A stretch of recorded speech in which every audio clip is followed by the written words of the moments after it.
వెళ్ళి శ్రీవారిని దర్శించుకోబోతున్నారట.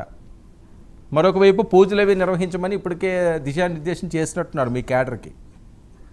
అక్కడే తేల్చుకుందాం అనుకుంటున్నారా?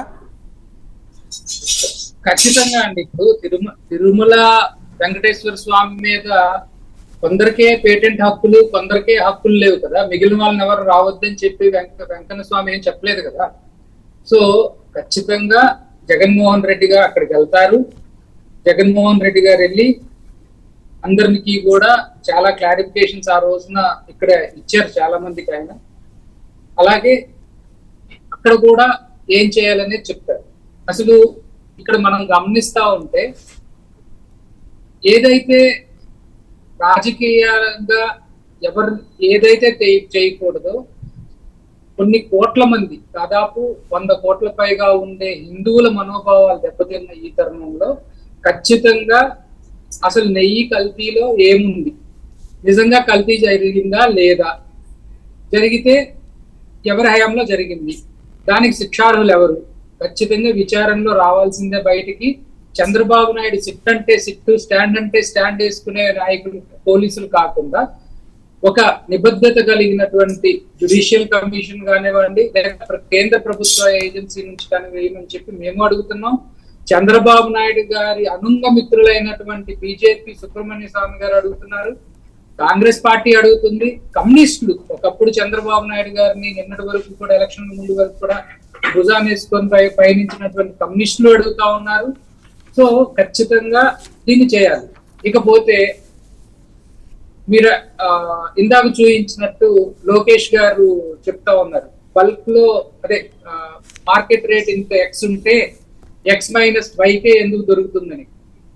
హెరిటేజ్ వాళ్ళు గవర్నమెంట్ ఆఫ్ ఆంధ్రప్రదేశ్ కి 2014-19 మధ్యలో రంజాన్ తోఫా, క్రిస్మస్ తోఫా, సంక్రాంతి కానుకలను ఇచ్చినప్పుడు ఏ ప్రైస్ లో సప్లై చేశారంటే ఎంఆర్పి రేటుకి సప్లై చేశారా లేకపోతే తగ్గించి సప్లై చేశారా?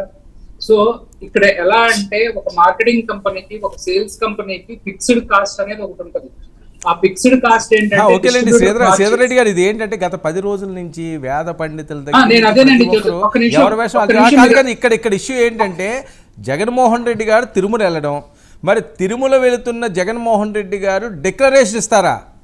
ఇది కదా ఇక్కడ పాయింట్. ఇప్పుడు అది పెద్ద చర్చనీయాంశం అయింది. అలా ఇచ్చే తీరాలి అని చెప్పి వస్తున్నా. ఎవరో నాలెడ్జ్ లేని తూతంబరగాళ్ళు మాట్లాడితే అనుకోవచ్చండి. మీరు కూడా క్వశ్చన్ కాదు ఇప్పుడు నేను అలా అనడం కాదు, ప్రజలు అనుకుంటున్నది ఇప్పుడు వస్తున్న వార్తలు. ప్రజలు ఎవరు అనుకోలేదు. ప్రజలు ఎవరు సోషల్ మీడియా ఒక్కసారి మీరు ఓపెన్ చేసి చూడండి. సోషల్ మీడియా కాదు, మీరు ఒక్కసారి ఓపెన్ పట్టండి. నేను చెప్పే సమాధానం చెప్పే వరకు ఓపెన్ పట్టండి. చెప్పండి.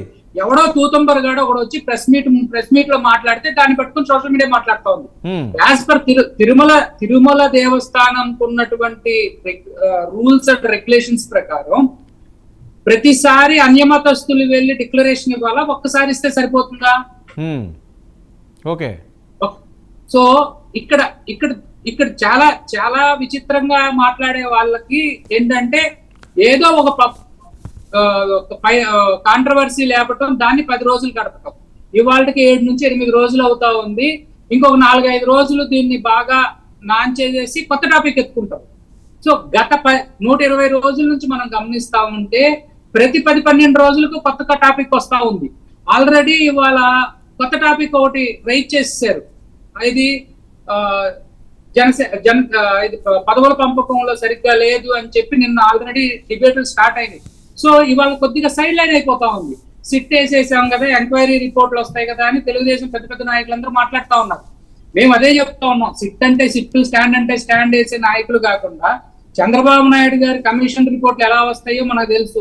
పుష్కరాల్లో దాదాపు 29-30 మంది చనిపోతే మీడియా అత్యుత్సాహం వలన, ప్రజల భక్తుల ఆతృత వలన చనిపోయారని చెప్పి రిపోర్ట్లు వచ్చిన సందర్భం నుంచి ఏలేరు కాలంలో దోషులు ఏ విధంగా తప్పించుకున్నారనే దగ్గర నుంచి అనేక రిపోర్ట్లు చంద్రబాబు నాయుడు గారి టైంలో సిట్ అంటే సిట్, స్టాండ్ అంటే స్టాండ్ వచ్చిన రిపోర్ట్లు మనం చూసాం. సో నిబద్ధత కలిగినటువంటి మీరే చెప్తున్నారు కదా జగన్కి సిబిఐ అంటే భయం అని చెప్పి, సిబిఐ ఎంక్వైరీ వేయండి, ఎవరు ఆపారు? సో ఇక్కడ ఇక్కడ మనం ముఖ్యంగా గమనించాల్సింది ఏంటంటే ఈ రాజకీయం ఎన్ని రోజులు నడుపుతారు అనే దాని మీదే చూడాలి. ఒకళ్ళేమో కలవలేదంటారు, మళ్ళీ వచ్చి కలిసిందంటారు. ఈవో గారు చెప్పిన దానికి ముఖ్యమంత్రి గారు చెప్పిన దానికి తేడా ఉంటుంది. ముఖ్యమంత్రి గారు అబ్బాయి వచ్చి ఒకటో రోజు చెప్తాడు, తర్వాత రోజు ఇంకొకటి చెప్తాడు. సో ఇవన్నీ కూడా ప్రజలు ఖచ్చితంగా ఉన్న వాస్తవాన్ని బయట నిగ్గుదేల్చాలి. 5వ తారీఖు నాడు ఎన్డీటీపీ చైర్మన్ వచ్చి శ్యామలరావు గారిని కలిస్తే 6వ తారీఖు నాడు శాంపిల్ టెస్టింగ్ ఇస్తారు. సో అసలు శాంపిల్ టెస్టింగ్ కి వాళ్ళు వచ్చిన తర్వాత ఇవ్వటం ఏంటి? ఫస్ట్ టైం ఎన్డీటీపీకి ఇవ్వటం ఏంటి? అదే టైంలో మైసూర్ ల్యాబ్కి ఇచ్చిన రిపోర్ట్ ఎందుకు బయట పెట్టరు? పోనీ వచ్చిన ఎన్డీటీపీ రిపోర్ట్ ని తిరుమల తిరుపతి దేవస్థానం ఈవో గారు కదా రిలీజ్ చేయాల్సింది. అలా కాకుండా బయట వాళ్ళు ఎవరో వచ్చి రిలీజ్ చేయాల్సిన అవసరం ఏంటి? ఓకే. సో ఇవన్నీ కూడా ప్రజలు ఆల్రెడీ ఇప్పటికే చెప్తా ఉన్నారు. ఎప్పుడైతే జగన్ గారు ఉన్న వాస్తవాన్ని ప్రాసెస్ ని ఎక్స్ప్లెయిన్ చేశారో ఆ రోజు కాస్త యానిమల్ ఫ్యాట్ కాస్త వచ్చి వనస్పతి అయింది, లేదా నాసిరకం నెయ్యి అయింది. ఇవాళకి వచ్చి ఇంకా సైడ్ లైన్ అయిపోయింది. ఇంకా 4 రోజుల తర్వాత దాన్ని కూడా పట్టించుకునే వాళ్ళు ఉండరు.